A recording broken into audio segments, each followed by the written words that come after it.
About 1 minute and 30 seconds.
Seconds.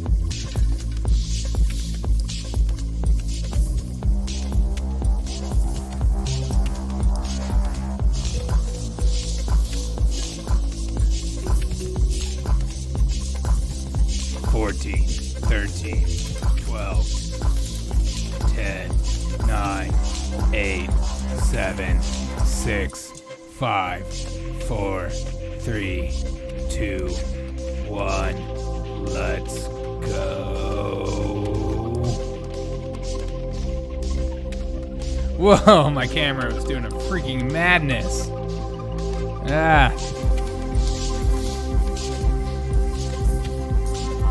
What is going on with my camera? Let's refresh this. See if this is better. Alright. What is going on? Alright, let's get into this. Let's just get into it. Let's just go ahead and freaking get into it. Biden's climate plan. Is everyone excited about that? Those of you watching. I watched a little bit of the climate summit. Saw some of the countries. It's a little late night reporting. Daily Mail just put out how Biden's climate plan could limit you to just eat one burger a month. Which is ironic because yours truly definitely had a burger tonight. Had a green chili cheeseburger. It was delicious. One burger a month and costs $3,500 a year per person in taxes and force you to spend $55,000 on electric cars and crush American jobs. I think that's a little over the top. I heard some of the things that he said, but let's get into what the Daily Mail is reporting. Joe Biden announced that the goal to cut emissions by 2030 compared to with the 2005 levels at the start of a two-day climate summit Thursday. He vowed the plan he wished he would set in the U.S. on path to zero emissions economy by no later than 2050, which is interesting because I can't afford an electric car at the moment. Can you? Maybe you're a really well-off person. But he said he has yet to release any firm details on exactly, and this is what when I watched it, I saw there were goals, there were ideas, there were ways to appease his base, but I didn't see like, we're going to do this, and if they don't, all hell's going to break loose. It could prompt sweeping changes that could affect how Americans eat, drive, and heat their homes. That's always a big one, heating and air conditioning. President Biden ambiguous plan to slash greenhouse emissions by 50 to 52% over the next decade could be prompt sweeping changes that could affect how Americans eat, drive, and heat their homes. Biden announced that the cut emissions by 2030 compared to the 2005 levels at the start of a two-day climate summit. And, when you do these climate summits and you're going with the other countries, you're going to want to go over the top anyways. He vowed that the plan, which would set the U.S. on path of zero emissions economy by no later than 2050. It's always interesting and wonderful to hear all my well-off liberal leftist friends talk about their electric cars and how we should all do this. And they don't think about people that are the average working class person like myself who isn't in the market to buy anything like that. So Biden announced to cut emissions by 2030, blah, blah, blah. He vowed the plan would set the U.S. on path of zero emissions economy by no later than 2050, which is interesting because you won't be president then, and could create jobs and boost economies. Yeah. Nothing like cutting jobs to create jobs, but, and the thing that people don't think about is when you cut a job and you create these jobs, doesn't mean the people that you cut doesn't mean they're going to be able to find a job or be able to replace. Just because you were working on gas doesn't mean you can go work on solar energy. And to say that it's just, or if you want to, hey, we cut your job here in South Dakota, but hey, come down and move to California. We'll help you. And you're like, no, I don't want to move there. So he's set to release any firm dates on exactly how the plan will affect the daily lives of ordinary Americans. Of course, it's always about these big plans and to, overpromise and underdeliver. He hasn't set any price for reducing emissions, which is why when we come to the table for climate change, climate plan, there's never a discussion about nuclear energy.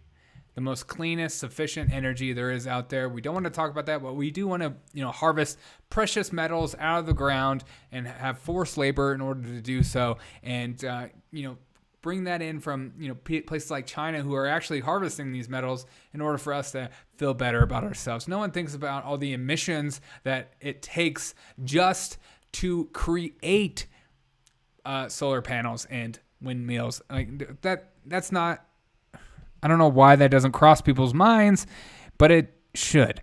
The plan immediately sparked criticism from Republicans, of course, industry experts who would argue it isn't sustainable in the long run. Of course, because when you force an economy to change that isn't ready or maybe doesn't have the technology and make these plans, you don't think about everyone else. I see nothing wrong with, electric cars. These are great things, but not everyone can afford it. And so the ones that can afford it should buy it if it's something they want. So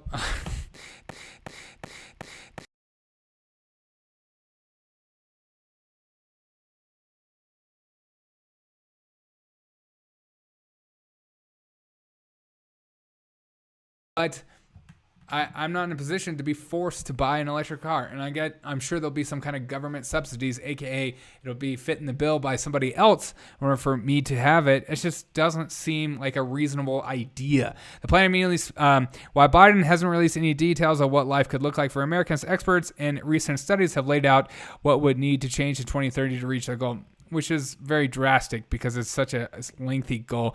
Cutting red meat consumption by 90% and animal products by 50%. Yes, these freaking cows and their farts. We gotta stop the farts. Americans have to cut their red meat consumption by a whopping 90% and cut their consumption and their animal-based foods in half. Why? Because of the farting. Gradually making those changes by 2030 could see diet-related greenhouse gas emissions and reduce 50% If you want to be vegan, be vegan. That's fantastic. But forcing people into it is so stupid. To do that, it would require Americans to not only consume about 4 pounds of red meat per year, but 0.18 ounces per day. I don't eat red meat every day. I eat a lot of eggs every day. I eat chicken. But I eat red meat occasionally, and when I do, it's always like 8 ounces. It equates to consuming roughly one average-sized burger per month. Dude, no. Just no. I like burgers. The burgers I get are grass-fed. They're healthy, cows and all that stuff. I prefer my meat to be, ethically treated. That's something I like. I'm not going to tell other people that, hey, you should do this. And if you don't, I'm going to force you to do this by 2030. That's just something I like. I like my meat to, I like grass-fed beef more than corn-fed beef. It's just I like some corn-fed, but grass-fed beef fits better in my stomach. I have a weird stomach. But forcing people in order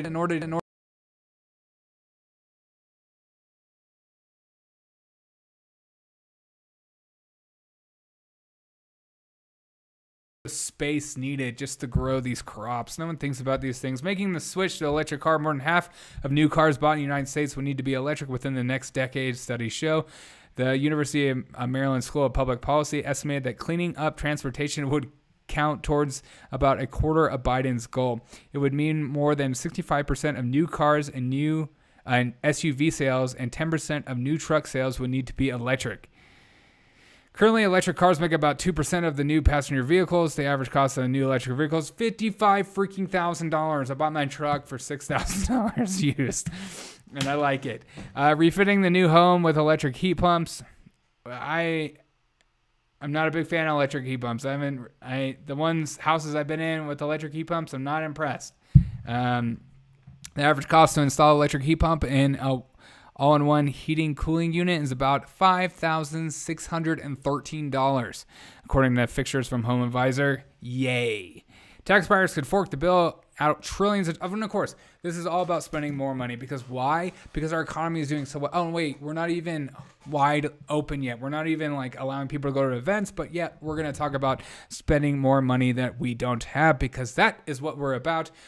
We're in debt, and how do you get out of debt? You spend more money. It makes literally no sense. Industry leaders say Biden's climate plan, while there's no cost specifics yet, could end up costing American taxpayers trillions of dollars, of course. Because who else is going to pay for this? Not every American can afford a $55,000 electric car. I can't. Can you? I mean, if you can, great. You should buy it if that's something you want to do. We could cut so much emissions out by nuclear energy, and yet we don't want to do that. And because it's scary, and honestly, the electric companies don't want us to go to nuclear. Because why? Because our electrical bill would be cut in half, or more than a half, like 70. I think it's like a staggering number, to the point where they wouldn't be making very much money. So why would they want to switch to nuclear? Anyways, Bjorn Lundberg, great name, a visiting fellow of Stanford University, told OC Register that the plan would likely cost taxpayers about $3,500 a year, which is great for a lot of people that can afford it. But again, all these policies that liberals push affects the working class, the ones with low wages, those that are struggling to survive, because they almost want you to stay poor, because they like that. It makes no sense. While more than 2/3 of the U.S. population find that the climate is a crisis or a major problem, less than half are willing to spend even $24 a year to fight it. Because why? I make enough for me to survive. I don't want to give the government more money so they can abuse it like they always do. Jobs. Biden says he'll create millions, but Republicans agree it will crush them. Of course, this idea that you're just going to create all these jobs and people are just going to be like, yeah, I'll come work at a solar energy plant. These are great union jobs. Everyone's going to want them. No, not everyone's going to want them. There's already solar companies out there making solar stuff, so why don't you just help them, encourage people to apply to those jobs, and Tesla. Elon's making great stuff. Why the government always has to put their fit the bill and try to be a part of something is so stupid.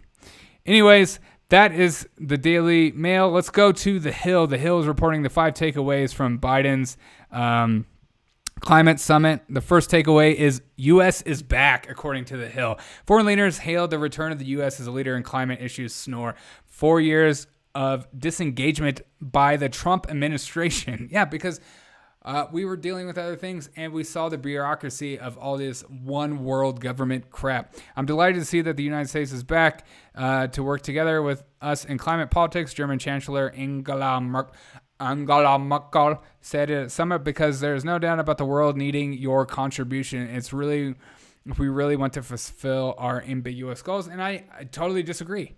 I think there's countries like India, China, and I've seen videos in Africa that are just pouring oil and gas into rivers and oceans, and there's trash everywhere, and they have a bigger issue than the United States of America. I'm not even talking about California. That place is disgusting. But there's literal crap on the streets, and there's poop apps that you need to mark when you see a human feces. So whoever is going to clean it up can clean it up if it's ever cleaned up. But we are doing so much greater. To say that like we are needed is so ridiculous. And I'm just sick of us fitting the bill for other countries that have a bigger issue when it comes to how they treat the earth. Biden administration has repeatedly emphasized its desire to return the U.S. to a position of international leadership on climate after then the President Trump's withdrawal from Paris climate agreement that rolled back a number of energy and climate. Yes, because it was bottling up our own energy.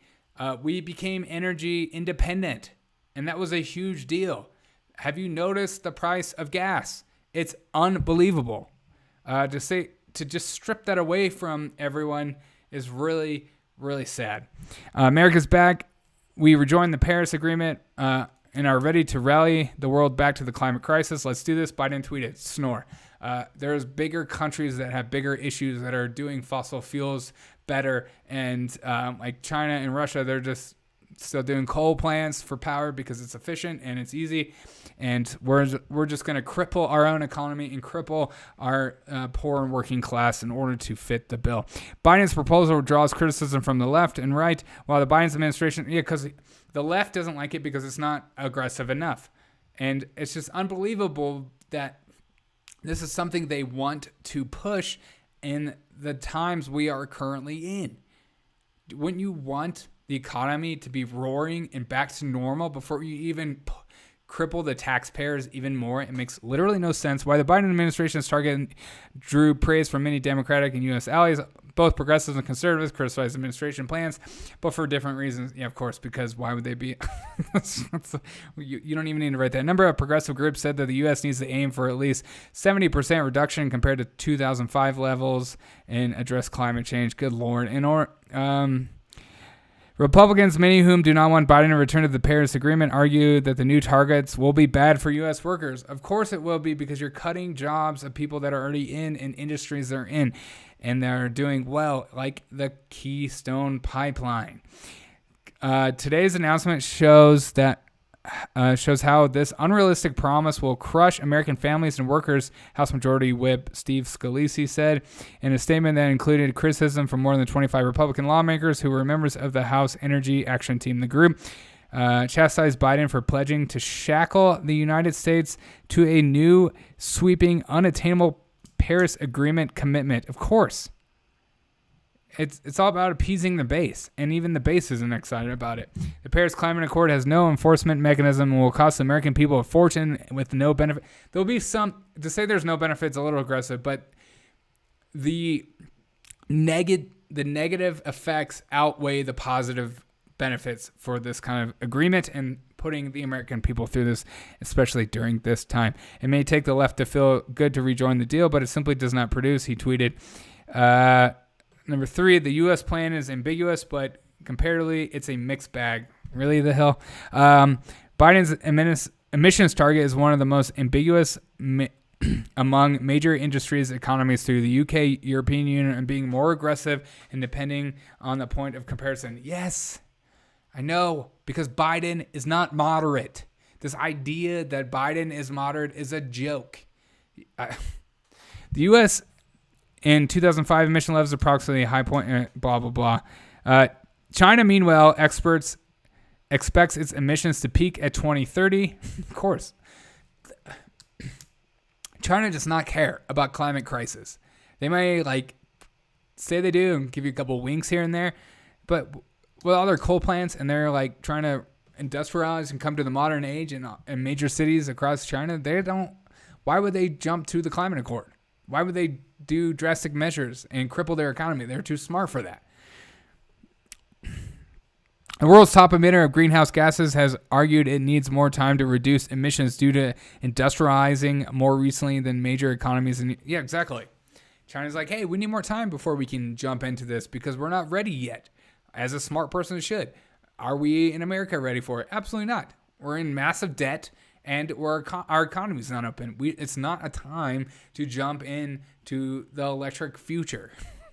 Even if it is the future. I mean, there's other avenues to... Japan and Canada both announced new emissions targets at the summit, and Japan aiming to reduce its emissions by at least 46% compared to the 2013 levels, and Canada now committing to reducing its emissions between 40% and 45% compared to the 2000. Which the funniest thing about all this crap is that celebrities push for this, politicians push for this as they walk into their private freaking jets, as you and I are forced to buy electric cars. Some environmental advocates have argued that the principal measures and effectiveness of a reduction should be how it gets the country down to net zero emissions by 2030. Canada, 45%, blah, blah, blah. Officials stress the need for private sector to help. This is what I can agree with. If you want to go down this route, you need the private sector. Just government and union jobs creating all this is total bullcrap, and they know it. But they know that if they get the right executive orders, and they have right now the House and the Senate to just do whatever they want, and soon to have Supreme Court, and now with DC underway, they can just write whatever they want, and they will just cripple the economy, and they don't care. Climate Summit participants emphasize the need for cooperation with the business community, saying international goals will require collaboration with the financial sector. The U.S. climate envoy John Kerry said meeting emissions targets will require mobilizing finance at absolutely unprecedented levels and will require governments to help facilitate the net zero emissions around the world. The government doesn't make money. Why people weren't taught that? Given the magnitude of this challenge, governments alone cannot possibly find the necessary investment. Of course, because governments don't make money. Kerry added, there's no government in the world that has enough in their budget to be able to provide what we need to make this transition. Then why do it, John Kerry? If there's not enough money in all the world combined and all the governments to make this transition happen, why on earth would you do it? Because it's a crisis and we're at war with climate, and so that it needs to happen. Treasury Secretary Janet Yellen added that while the Biden intended to devote full capacity of the U.S. government, which is, God, I'm going to enable the full capacity of the U.S. government to enable to provide perfect resolution for this matter. In reducing emissions, past efforts to support private investment have not achieved anywhere yet the scale needed is green in the global economy. Lastly, Biden's goal will require significant domestic policies to achieve this process. Of course, the success. Of course, it will. He's gonna be forced to make governmental drastic measures in order for this to be rammed down the throats of average everyday Americans who are just trying to make enough to put freaking food on the table for themselves and their families. Not everybody has 55 grand just chilling in their bank account waiting to buy that next Tesla. It's just not a reality. And especially during this harsh time where people are out of work and some of their work is not even open. People are relying on the government to provide for them as they're lazy and they don't want to work because they're getting paid more than they're getting paid at their job. There's just so much wrong with what's going on in our economy right now that we need to focus on other things. If I was the president and I went to the climate change corner, I would say, you know what? This is something we're going to look at because I see it as a benefit to one day get away from fossil fuels and be mixed with electric and stuff like that. But now is not the time. There's things going on in the economy. We're also in massive debt. I would like to get that debt to zero, if not close to zero, before we even consider any of these changes. And if you want to make these changes, I put it on the private sector and encourage them to make ways to make it cheaper for the average everyday American to be engaged in this sort of technology. And also, I would say, you know what? We're going forth with nuclear, and I want the states to be allowed to make the choice whether to power their state with nuclear energy or not. And then you will see the prices of that state's energy go way down. And then people in like New York and California will look back and go, what the frick, dude? Their energy bill is $5 a month. Mine's over $150. I'm definitely going there. But it's one thing to set a goal, but quite another thing to meet it. And cutting countries' emissions in half will require an ambiguous set of policies to go with it. Of course it will, because no one's going to be for it. And so that's my biggest At the summit, Biden touted his $2.3 trillion infrastructure plan, which aims to make electric vehicles more affordable, incentivizing building electric vehicles, which you don't need to do. If the private sector is doing what the private sector does, it will set the price in order for them to make money. And Elon Musk is going to want to put a Tesla in everyone's hand because it makes him filthy rich. So why would he put the price so freaking high that you could never afford it?